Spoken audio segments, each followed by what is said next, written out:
मैं तो कहता हूँ कि ये गोदी मीडिया नहीं है, ये ब्राह्मणवादी मीडिया है।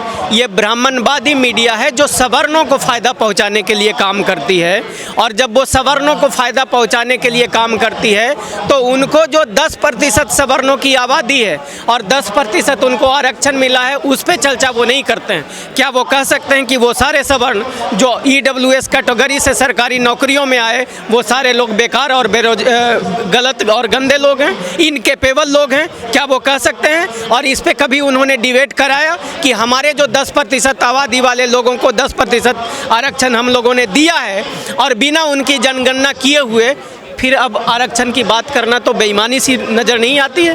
तो जितनी भी मीडिया है आज तक ही, या जो भी मेन मीडिया है जो सवर्णों को फ़ायदा पहुंचाने वाली मीडिया है, उनको आरक्षण बुरा तब तक लगती है जब तक कि वो आरक्षण इस देश के 90% आबादी को मिलता है। और मैं तो कहता हूँ कि ये मीडिया देशद्रोही है, क्योंकि ये जो देश बनता है वो इस देश के मूल निवासियों से बनता है। इस देश के ज़्यादातर आबादी जो 90% आबादी है, ये देश की डाइवर्सिटी से बनता है।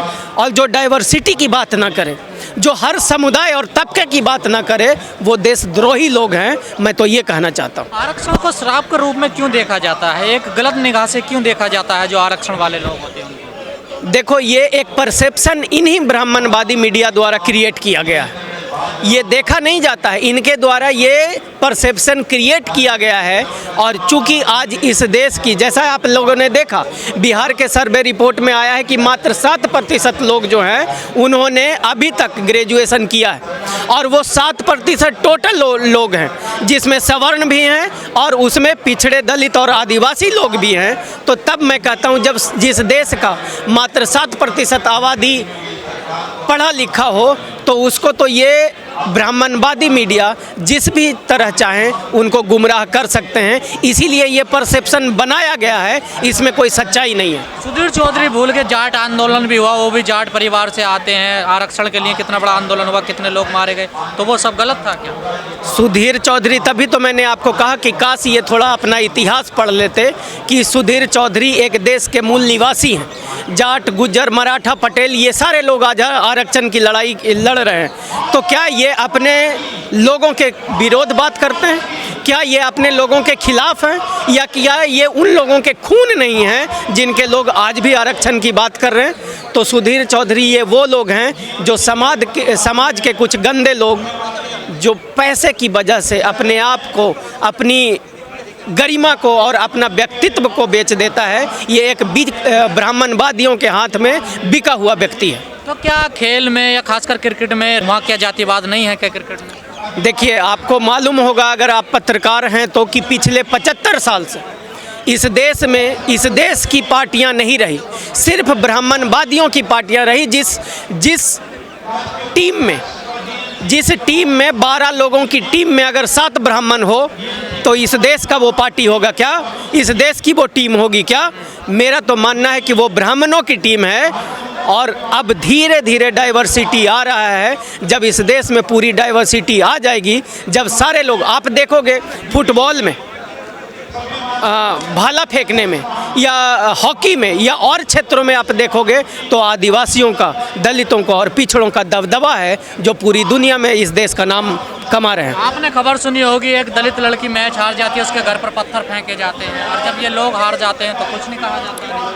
ये तभी तो मैं आपको बोला, शुरुआती दौर में ही बोला कि ये ब्राह्मणवादी मीडिया, ये सिर्फ सवर्णों को फ़ायदा पहुंचाने के लिए काम करती है, और उनको फ़ायदा पहुंचाने के लिए सीधे साधे भोले भाले जनता पे एक परसेप्शन क्रिएट करती है और उनको उकसाने का काम करती है। तो 10% सवर्णों को भी मिल गया ना, अब तो सभी आरक्षण वाले हो गए ना। देखिए, हाँ, तो तभी तो मैं कह रहा हूँ कि उनके लोगों के बारे में कभी चर्चा हुई क्या?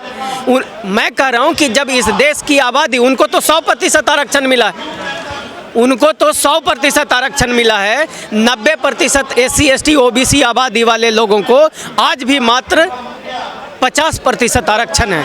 तो क्या इनको और 40% बढ़ाना चाहिए आरक्षण, या नहीं बढ़ाना चाहिए?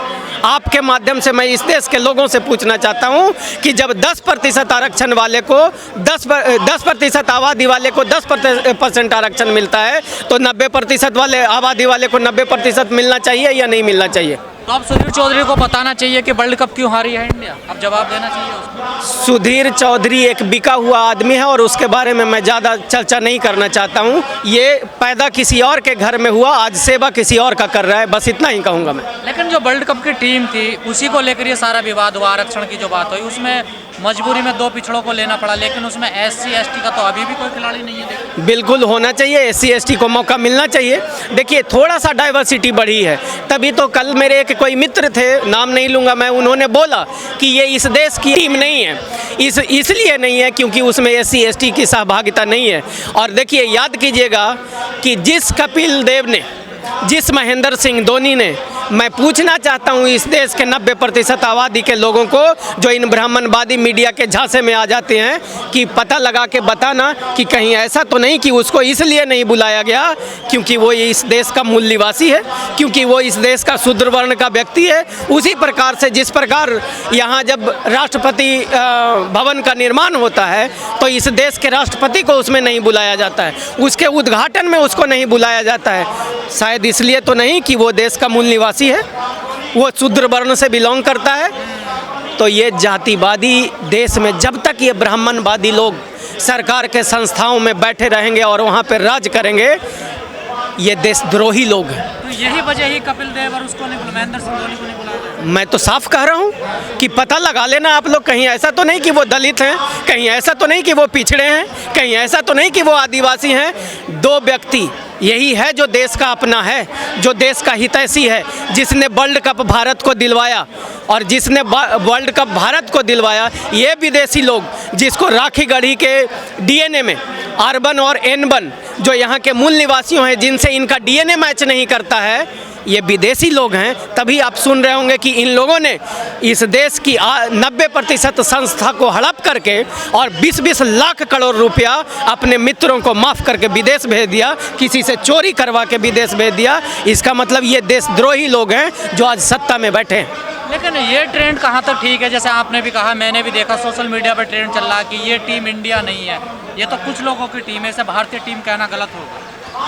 मैं तो मानता हूं कि जो ट्रेंड कर रहा है वो सही है, क्योंकि मेरा मानना है कि इस देश में जब मूल निवासी 90% हैं तो उनकी सहभागिता वहाँ होनी चाहिए, और अगर नहीं है तो ये गलत है। और इसको कंप्लीट तभी उसी प्रकार से, जिस प्रकार से हम अपने परिवार में कहते हैं कि हमारी माँ तभी पूर्ण होती है जब उसकी शादी और उसके बच्चे हो जाते हैं, तो इस परिवार का ये परिवार तभी पूर्ण होगा जब हमारे सारे बच्चे SC ST OBC के लोग उसमें शामिल होंगे। जब तक ये शामिल नहीं होंगे ये टीम अधूरा है। अमन यज्ञ भी काम नहीं आए, ना पर्ची खोलने वाले बाबा काम आए। देखे वर्ल्ड कप हार गए इंडिया, तमाम हवन हुए, यज्ञ हुए, पर्ची खुली। मैं तो जब हनुमान चालीसा पढ़ा गया वहाँ, आपने देखा ही होगा स्टेडियम में। मैं तो तब कहता हूँ कि इस देश के मूल निवासियों को पाखंड में फंसाया जा रहा है, और कई मंचों से मैंने कहा कि अब आज नॉर्थ इंडिया में जिस प्रकार से MK स्टालिन ने तमिलनाडु में शिक्षा के आधार पर, एग्ज़ाम के आधार पर मंदिरों में पंडित और पुजारी रखने की व्यवस्था बनाई है, उसी प्रकार से अब नॉर्थ इंडिया में भी पुजारियों को रखने के लिए एग्ज़ाम होना चाहिए, और उसमें दलित पिछड़े लोग भी पुजारी मंदिरों में बने। ये होना चाहिए, क्योंकि इस वाले मैच से तो ये क्लियर हो गया कि ये धंधा है। सिर्फ पूरे देश में मंदिरों में पूजा करवाया गया, उस मैदान में पूजा करवाया गया, लेकिन फिर भी जब भारत हार जाता है, इसका मतलब ये जो लोग धर्म कर रहे हैं ये धंधा है, धर्म नहीं है। इसका मतलब जहां आमदनी है वहां हर लोगों की हिस्सेदारी होनी चाहिए, और जब ये बिजनेस है तो इस देश के 90% आबादी के लोगों को भी मंदिरों में पुजारी बन के बैठना चाहिए। ये मेरा डिमांड भी ट्रोल किया जा रहा है। तो इसीलिए मैं धन्यवाद करता हूं कि आज के तारीख में इन ब्राह्मणवादी मीडिया ने इस देश के दलितों, पिछड़ों और आदिवासियों के आंख खोल दिए कि इनका जो धर्म है ये सिर्फ एक धंधा है, इनका जो धर्म है सिर्फ ब्राह्मणवादियों को सत्ता में पहुंचाने का एक तरीका है, और ये हर प्रयास वो करते हैं ताकि लोगों को पाखंड में फंसा करके और अपने लोगों को उनसे वोट दिलवाया जाए, और फिर ब्राह्मणवादियों को इस देश के राज्यों में और केंद्र में सत्ता तक ब्राह्मणवादियों को पहुंचाया जाए। तो धर्म एक धंधा है, मैं ऐसा कहना चाहता हूँ कि काश वो थोड़ा पढ़ लिख लेते। आरक्षण को समझ लेते और उसके बाद वो पत्रकारिता करते तो बेहतर होता। आरक्षण जो है वो किसी भी समाज के लोगों को आर्थिक रूप से सशक्त करने के लिए नहीं होता है। आरक्षण आर्टिकल 16(4) में आरक्षण के बारे में संविधान में बताया गया है और उसमें ये बताया गया है कि आरक्षण लोगों को इसलिए दिया जाए कि जिन लोगों की सरकार में सहभागिता नहीं है उनके आबादी के अनुपात में उन लोगों को आरक्षण मिलनी चाहिए। आरक्षण उन लोगों को मिलनी चाहिए जो सामाजिक रूप से पिछड़े लोग हैं, आरक्षण उन लोगों को मिलनी चाहिए। तो जो आरक्षण की बात सुधीर चौधरी कहते हैं, अगर उनको ये बात समझ में आ जाती तो आपने देखा कि इस बार बिना आरक्षण के इस बार भारतीय क्रिकेट टीम लगभग सारी मैचें जीती है। जितनी भी मैच उसने खेला सिर्फ फाइनल में उन्होंने मैच हारा। तो पहले क्या वो आरक्षण के लोग नहीं थे जो फाइनल में आके वही लोग आरक्षण के हो गए? तो आरक्षण का टैलेंट से कोई लेना देना नहीं होता है। आरक्षण का उद्देश्य होता है लोगों को मुख्य धारा में लाने का प्रयास।